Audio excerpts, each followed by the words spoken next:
Et on est en direct sur la radio des ours depuis le petit labo de Kim Bergeron pour la petite fiesta. Le petit labo, c'est juste au-dessus du café comptoir sur la route forestière à côté de la gare de Valorcine. On est ensemble en direct jusqu'à 17h et on reçoit tout de suite sur le plateau Flora et Myriam des associations Café Q et La Mêlée. Merci beaucoup à toutes les deux d'être ici aujourd'hui. Pour commencer, est-ce que vous pouvez nous parler un petit peu de ces deux associations, en quoi elles consistent et pourquoi elles existent tout simplement? Salut, bonjour à toutes et tous, merci de nous accueillir. Du coup, donc moi c'est Flora, je vais peut-être commencer par La Mêlée et puis je te passerai la parole Myriam pour Café Q, si ça te va.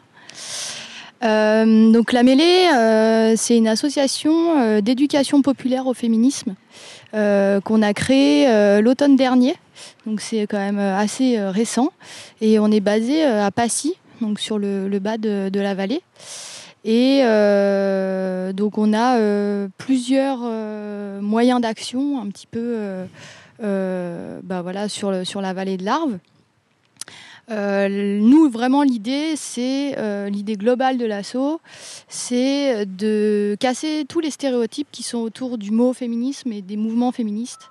On pense souvent quand on parle féminisme, les gens, souvent, ils ont dans la tête les fémènes, ou des femmes qui détestent les hommes et qui veulent...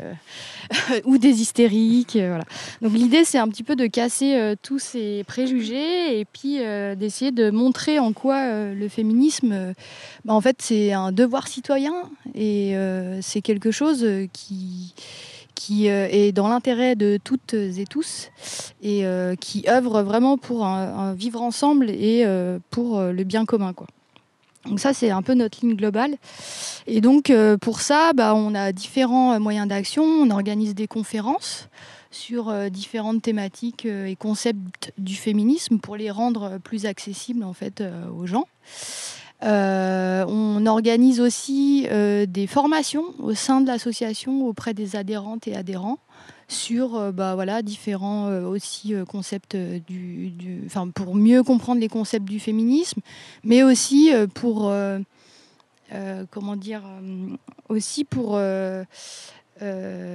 susciter un certain militantisme et vraiment susciter un intérêt à ces choses-là pour que les gens ensuite, entre guillemets, fassent passer le message. Vous parlez d'un point de vue théorique, mais aussi surtout d'exemples, j'imagine, dans la vie quotidienne. Et peut-être, est-ce que vous expliquez tous les endroits où ça se trouve? Parce que finalement, c'est partout, autant dans la vie quotidienne, du chez-soi à la vie publique. Ouais, c'est ça. Souvent, en fait, quand on parle de féminisme, il y a vraiment ce truc de... on voit ça comme quelque chose de très théorique, très littéraire, très inaccessible aussi. Et quelque chose qui finalement reste de l'ordre du militantisme et de mouvements militants, quoi. Alors qu'en fait, le féminisme, l'idée, c'est de rendre sensibles les gens au fait que, en fait, dans tous nos gestes du quotidien, de la vie de tous les jours, on a des comportements sexistes. Et entre guillemets, c'est normal qu'on ait des comportements sexistes parce qu'on a tous et toutes grandi et vécu dans un système qui est sexiste, un système patriarcal. Et donc, l'idée, c'est d'essayer de conscientiser ces comportements qu'on a et puis d'y remédier et de proposer des solutions aussi pour les résoudre. C'est aussi ça qu'on a envie de faire avec La Mêlée. Vos moyens d'action, justement, en dehors des conférences, est-ce que vous avez aussi des manifestations particulières ou c'est toujours dans un dialogue et c'est continu sur l'année? Là, cette année, il y a un peu les deux. Il y a ces événements continus, les conférences, les formations. Et il y a aussi un petit peu les grands événements du féminisme de l'année qui sont le 25 novembre, qui est la journée de lutte contre les violences faites aux femmes, et le 8 mars, qui est la journée de lutte pour les droits des femmes, qu'on appelle souvent à tort la journée de la femme. Donc c'est la journée de lutte pour les droits des femmes.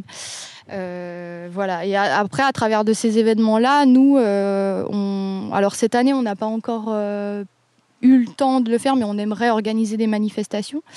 Et là, cette année, le printemps dernier, par exemple, le 8 mars, on a tenu un stand devant le Super U à Passy pour alpaguer les gens avec du café, des gâteaux et voilà, essayer de susciter un intérêt justement à ces questions d'égalité, de sexisme et de féminisme. On est aussi on a aussi notre micro Myriam. Est-ce que tu peux nous parler de l'association et peut-être en quoi c'est différent et également complémentaire peut-être? Oui, bonjour, donc moi c'est Myriam, merci de nous avoir invités. Donc nous, le Café Q est un peu plus récent que la mêlée, on l'a démarré l'hiver dernier, dans la foulée. Alors avec Flora, on est aussi sur le Café Q ensemble. Et l'idée derrière le Café Q, à la base, c'est parti d'une envie de 3 copines lesbiennes de créer des espaces et des endroits où on pouvait se retrouver entre nous, entre femmes qui aiment les femmes ou des femmes qui se questionnent sur leurs relations ou leur façon de relationner. Et aussi pour toutes les personnes qui se questionnent aussi sur les expressions d'identité et de genre, comme les personnes non-binaires, les personnes transgenres, etc. En se disant, en fait, nous, on nous dit souvent que où on habite par ici, dans le 74, il n'y en a pas. Sauf que petit à petit, je me retrouvais à faire beaucoup d'apéros à la maison. On était toujours une vingtaine. Et on s'est juste dit, ça serait quand même vraiment bien qu'il y ait des endroits où on peut se réunir et, entre guillemets, se reconnaître parce qu'on est tellement tout le temps mélangés dans l'espace public qu'on ne sait pas. Alors déjà, quand on est lesbienne affirmée, c'est compliqué. Alors en plus, quand on est jamais sorti, quand on est une femme qui est juste sortie avec des hommes et qui a jamais pu tester autre chose, c'est vraiment quand même compliqué d'aller explorer son orientation sexuelle. Et donc, c'est parti de là, le Café Q, de base. Et donc, on s'est fondé en janvier. Et notre principe, c'est créer des espaces et des endroits pour exister, pour prendre de la place aussi, parce que c'est aussi important aux yeux du public de montrer que même ici, on est concerné par tout ce qui sont les droits pour les personnes LGBTQIA+. Donc, c'est le sigle pour lesbiennes, gays, bi, trans, queer, intersexe. Et d'ailleurs, dans le nom de notre asso, Café Q, c'est QU pour queer. Donc queer, c'est toutes les personnes qui sont sur le spectrum des identités de genre et d'orientation sexuelle, qui ne sont pas juste hétéros ou cisgenres. Donc nous on fait un apéro tous les 2e lundis du mois qui est ouvert à toutes les personnes, donc femmes, qu'elles aiment les hommes, les femmes ou qu'elles ne savent pas. L'idée c'est aussi un peu dans le même but que celui de la mêlée, de lutter aussi contre le sexisme et donc de faire des espaces que pour les femmes et aussi ouvert à toutes les minorités de genre, donc les personnes trans et non binaires. Ça, c'est notre action de base. Et à côté de ça, on organise des événements plus ponctuels et on a pour vocation aussi d'être plus visible, plus public. On est associé à la mairie de Saint-Gervais-les-Bains. Donc voilà, l'idée, c'était de multiplier ces espaces-là dans la vallée. Et donc, puisque la mêlée est à Passy, nous, on s'est dit, on prend Saint-Ger. Et voilà. Par rapport, est-ce que les élus ou les écoles connaissent votre existence et comment vous avez été reçus par rapport à ces questions? C'est une très bonne question. Alors, les élus ne connaissent pas encore notre existence. On a un peu, de manière très ambitieuse, fait une demande auprès de la mairie pour faire un rassemblement des fiertés pour le mois de juin, pour célébrer justement toutes les identités. On n'a jamais eu de réponse, mais après, c'était aussi, il y avait le Tour de France à Saint-Gervais, donc je pense que la commune était très occupée et que nous, on n'a pas encore pris le temps de vraiment bien démarcher. Donc pour l'instant, on n'existe pas. Enfin, on existe. Le but, c'est qu'on construit aussi notre pool d'adhérentes ou d'adhérents d'ailleurs. Et en fait, le but, c'est de se faire connaître et peut-être, pourquoi pas, démarcher les écoles. Après, voilà, nous, on a démarré en janvier avec l'idée déjà de créer les événements, les espaces pour nous, avec l'ambition d'exister même politiquement et pourquoi pas faire de la prévention dans les écoles. C'est un beau projet pour la rentrée, mais on ne l'a pas encore fait. Est-ce que vous avez pour nos auditeurs et auditrices peut-être des conseils aussi parce qu'au final, on entend souvent parler de ces sujets, on va dire, de manière assez lointaine. Enfin, les gens disent qu'on entend de plus en plus parler, mais beaucoup de gens aussi n'arrivent pas forcément à faire le pas d'aller regarder des choses parce que, comme tu le disais, Flora, ça paraît aussi parfois très théorique, alors que finalement, ça se retrouve dans les vies de chacun et chacune. Peut-être des conseils en termes, je sais pas, de podcasts ou livres qui ont pu être assez fondateurs dans votre construction de pensée et déconstruction patriarcale. C'est une question assez large parce qu'en fait, on se rend compte qu'il existe quand même beaucoup de ressources sur ces sujets-là. Moi, ce que j'ai envie de dire, c'est que donc déjà, nous, on a une page Insta sur laquelle on relaie beaucoup de recommandations. Donc, on voit des nouvelles BD, des nouveaux podcasts, des nouveaux films ou des choses locales. Alors, local, ça peut être à 1 heure de route, Annecy, parfois vers la Suisse aussi, Genève, dès qu'il y a des choses. Et pour nous, c'est un peu l'intérêt de se retrouver aussi, c'est pour pouvoir échanger là-dessus. On se fait ensuite un groupe où dès qu'on voit des podcasts sortir, je sais que là dernièrement sur France Culture, il y a eu le podcast sur Monique Wittig qui pour nous est une vraie ressource dans la communauté lesbienne. Mais voilà, après ça dépend des préférences parce qu'il va y avoir des choses vraiment très théoriques versus plus appliquées. Mais nous, dans les librairies locales, que ce soit Saint-Gervais, Chamonix ou Sallanches, on sait qu'il y a des sélections de BD sur les sujets queer ou d'orientation sexuelle qui sont vraiment bien. Il y en a pour les enfants, il y en a pour les ados, il y en a pour les adultes. Donc là, comme ça, j'en ai plein en tête, oui, que j'en nomme. Mais en fait, nous, entre nous, on les relaye pas mal. Et quand les gens nous écrivent, nous, ça arrive que les gens nous écrivent sur l'Insta. On les connaît pas, mais on leur répond. On les invite à se joindre à nous. On essaie d'être le plus convivial possible. Ça nous est déjà arrivé aussi d'avoir des demandes de parents d'ados trans, donc en transition, et des parents qui se questionnent sur comment est-ce que nous on peut les accompagner. Alors nous, c'est pas tant notre spécificité parce que il existe l'asso Contact qui est vers Annecy qui font ça. Il existe d'autres assos, donc le but aussi c'est aussi de faire du lien interasso dans le 74 pour élargir les ressources. Mais bon, je réponds pas directement à votre question, désolée, mais peut-être que Flora va ajouter quelque chose. Ouais, c'est juste peut-être pour donner une ou deux sources en direct. Moi, ça m'a beaucoup marqué la lecture. Il y a toutes les BD de Liv Stromquist, qui je trouve sont hyper bien faites et bien accessibles en fait à tout public. Il y a Les Sentiments du Prince Charles. Moi, j'ai trouvé vraiment hyper intéressante L'Origine du monde aussi. Voilà. La rose la plus rouge qui s'épanouit. Voilà aussi. Celui-là, je l'ai pas lu, mais j'en connais l'existence. Mais moi, j'aime pas trop recommander les grands livres théoriques parce que en fait, parler de théorie, c'est trop. En fait, c'est trop. Puis c'est dissuasif en fait. Des fois, c'est trop compliqué et on lâche. Et au niveau podcast, moi, j'ai trouvé vraiment bien un podcast à soi, qui est un podcast Arte, Les couilles sur la table. De Victoire aussi, qui est bien accessible et qui maintenant, il y a vraiment beaucoup d'épisodes qui couvrent vraiment tous les sujets et pour le coup, pour ce côté identification du sexisme ou de l'homophobie, etc., vraiment dans les gestes du quotidien, c'est hyper bien. Le cœur sur la table qui a suivi justement, qui parle avec toutes ces questions, malgré tout, les gens, ils ont besoin de... ils ont cette nécessité de se rencontrer et de s'aimer. Comment on peut relationner en remettant en question justement un peu les relations classique. Et justement, puisque tout à l'heure vous nous avez demandé en quoi les assos sont différentes ou similaires, alors c'est vrai que dans la similarité, c'est que forcément on a les mêmes convictions et on lutte pour les mêmes choses, donc qui sont toutes les violences sexistes, sexuelles, le sexisme, et parce que nous, de manière plus inclusive, on considère que toutes les questions liées aux droits des personnes LGBT sont une spécificité de ces mêmes questions. Ça vient du même endroit, ça vient de la non-acceptation de la différence, du patriarcat, tout ça. Donc fondamentalement, on a la même lutte. C'est peut-être nos moyens d'action qui sont un peu différents et nos publics. C'est-à-dire que nous, avant d'ouvrir sur... d'éduquer le public, on a vraiment pour vocation avec le Café Q de se retrouver entre nous aussi, parce que ça fait du bien, parce qu'il y a zéro espace pour le faire, et que la mêlée, avec la mêlée, sont aussi, on fait beaucoup de choses ensemble, mais beaucoup plus orientés vers l'extérieur et vers l'éducation des autres gens. Chose à laquelle on n'est pas opposé, mais c'est pas notre but avec le Café Q. C'est peut-être ça la manière la plus simple d'expliquer la différence. Et est-ce que c'est compliqué pour deux assos comme vous de s'inscrire dans la vallée de l'Arve, un territoire où le sport, les exploits, etc. sont vachement mis en avant et du coup cette masculinité un petit peu dans l'effort, dans les exploits, dans le sport est vachement mise en avant? Alors, je vais répondre avant Flora parce qu'elle est experte sur le sujet. Donc, juste de mon point de vue. Alors, nous, déjà, il se passe un phénomène assez spécial. C'est que depuis qu'on a fondé la Mêlée et le Café Q, on passe vraiment énormément ensemble. Donc moi, j'ai quand même l'impression qu'on cartonne, qu'on est tout le temps là, qu'on fait plein de choses. Alors, c'est pas forcément toujours de l'entre-soi, hein. Il y a d'autres personnes, mais du coup, on a l'impression, on est là à toutes les manifs, on a l'impression d'être super là, d'être super visible. Mais après, je suis bien consciente que on tourne entre 30 personnes.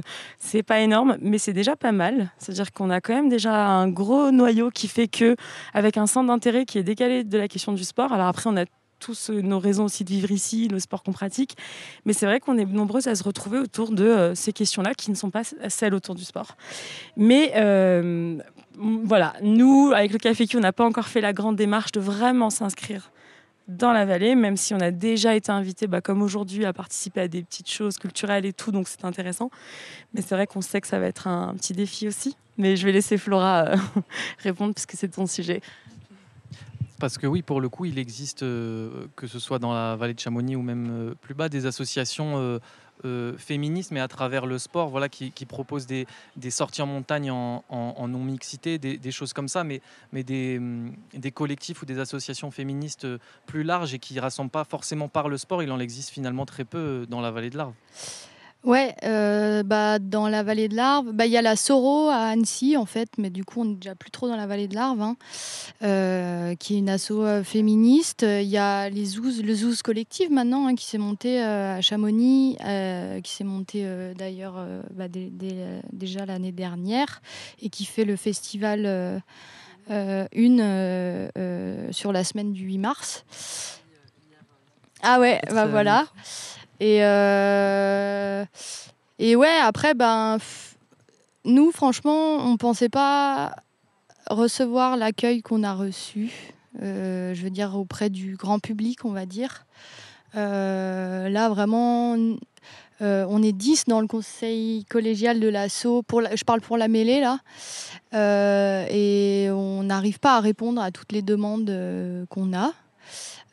Du coup, c'est super cool. Après, là, du coup, c'est plutôt de l'interassociatif et auprès du public où ça prend bien. Après, c'est clair que c'est compliqué.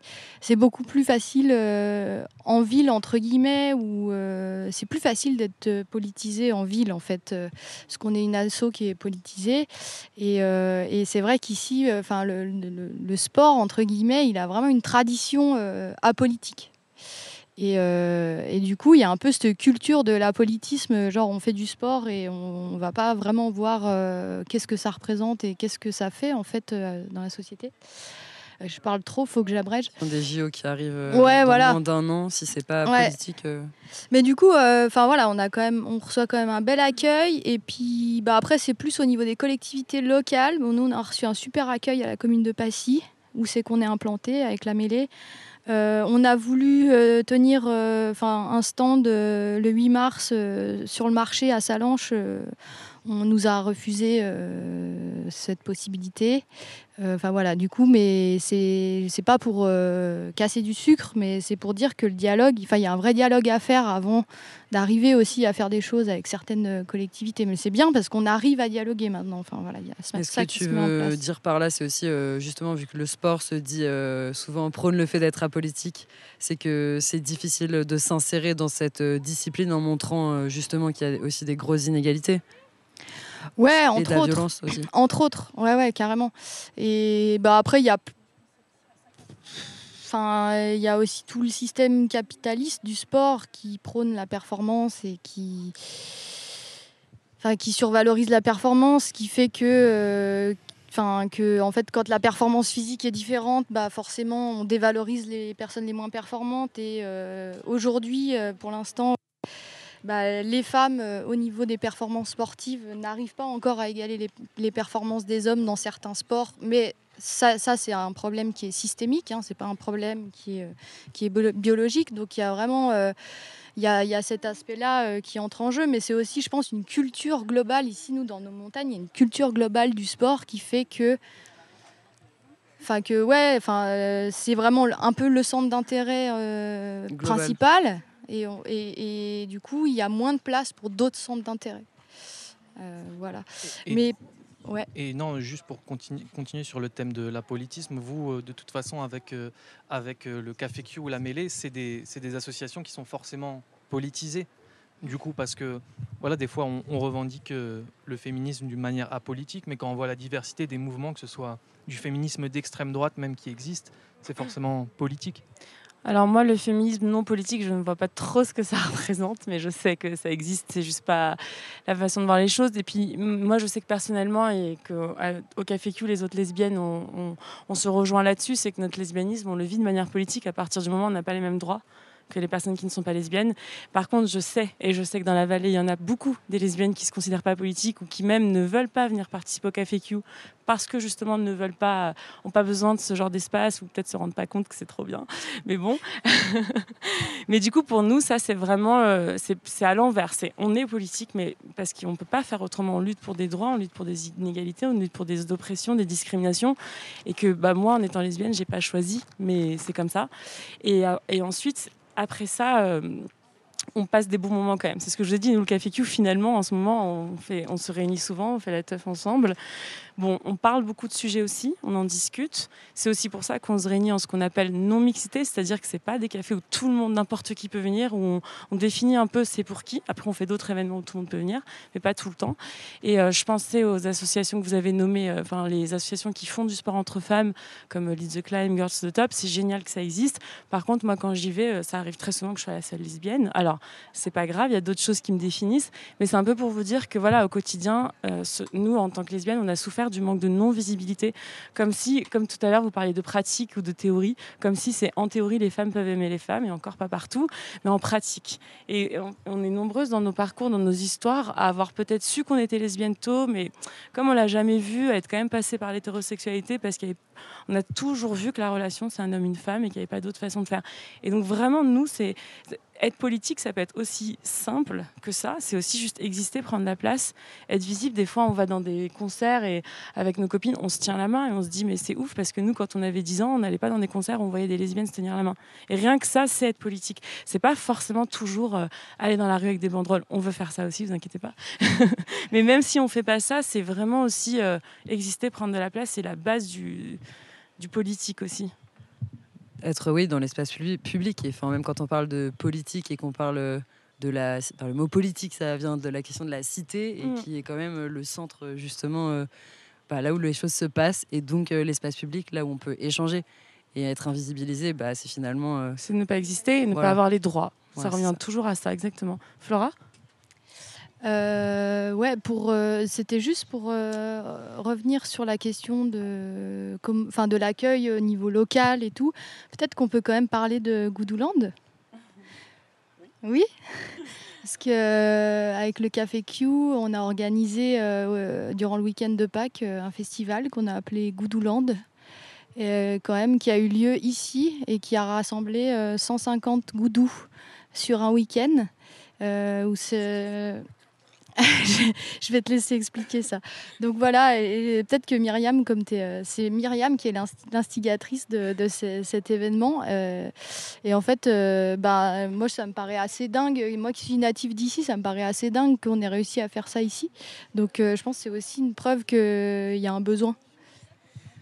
Alors oui, Goudouland pour les intimes. Goudou, c'est l'argot de Gwyn, qui a tout le temps été une insulte pour représenter les femmes qui aimaient les femmes et qui aujourd'hui, les lesbiennes, se le réapproprient. Et on aime bien utiliser ces mots-là qui ont longtemps été des insultes, comme le mot queer, qui en anglais voulait dire bizarre. C'était pour dire les gens qui étaient différents. Et aujourd'hui, c'est des mots qu'on s'approprie et qu'on porte très fièrement. Ça fait partie de nos identités. Et donc, c'est vrai que la jeunesse du Café Q, c'est... Parce que donc, la troisième personne qui fait le Café Q avec Flora et moi, c'est Alice qui habite sur Chamonix, aux Ouches. Et en fait, Flora est DJ. Et Flora et moi, on s'était un peu rencontrés plusieurs fois. Et puis, au 25 novembre, on avait fait une prise de parole à Chamonix, dans l'espace public, via l'association du collectif des Ouzes, justement. Et là, moi, j'ai commencé à dire à Flora, moi, j'ai plein d'idées dans la tête. Je sais que tu es lesbienne, je suis lesbienne.